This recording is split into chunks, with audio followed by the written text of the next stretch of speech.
Հարգելի քաղաքացիներ, ձեր կենսաթոշակի նախնական չափն այսուհետ կարող եք հաշվարկել ինքնուրույն, օգտվելով միասնական սոցիալական ծառայության պաշտոնական կայքում գործարկված կենսաթոշակի հաշվիչից։ Այս նպատակով անհրաժեշտ է մուտք գործել uss.social.gov.am կայք, ապա գլխավոր էջի ծառայություններ բաժնի սոցիալական ապահովություն ենթաբաժնում սեղմել կենսաթոշակի հաշվիչ դաշտի վրա։ Այնուհետև կարող եք ընտրել կենսաթոշակի համապատասխան տեսակը՝ աշխատանքային, զինվորական կամ պետական պաշտոն զբաղեցնելու հիմքով եւ մուտքագրել պահանջվող տվյալները։ Եթե ընտրել եք աշխատանքային կենսաթոշակը 1974 թվականի հունվարի 1-ին կամ դրանից հետո ծնված լինելու դեպքում անհրաժեշտ է կատարել նշում, այնուհետև մուտքագրել աշխատանքային ստաժը, իսկ հաշմանդամության խմբի առկայության դեպքում ընտրել նաև խումբը։ Կերակրողին կորցնելու դեպքում անհրաժեշտ է նշել մահացած ծնողի կամ ծնողների վերաբերյալ պահանջվող տվյալները, մուտքագրել ստաժը եւ սեղմել հաշվել կոճակը։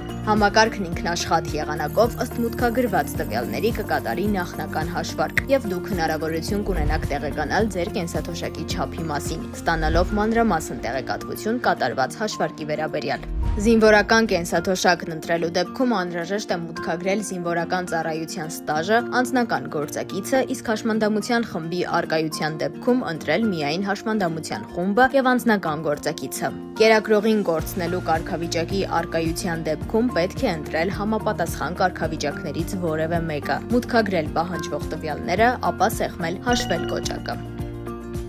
Եթե ձեզ հետաքրքրում է պետական պաշտոններ զբաղեցրած անձանց կենսաթոշակը, ապա այս դեպքում դուք կարող եք ընտրել համապատասխան պաշտոնների խումբը, այնուհետև զբաղեցրած պաշտոնը։ Պաշտոնների առաջին խումբն ընտրելիս մուտքագրել ստաժի, իսկ երկրորդ խումբն ընտրելիս պաշտոնային դրույքաչափի եւ հավելավճարի վերաբերյալ տեղեկատվությունը եւ սեղմել հաշվել կոճակը։ Համակարգն ինքնաշխատ եղանակով կկատարի կենսաթոշակի նախնական հաշվարկը եւ կներկայացնի մանրամասն տեղեկատվություն։ Օգտվեք կենսաթոշակի հաշվիչից եւ նախապես իմացեք ձեր կենսաթոշակի հնարավոր չափը։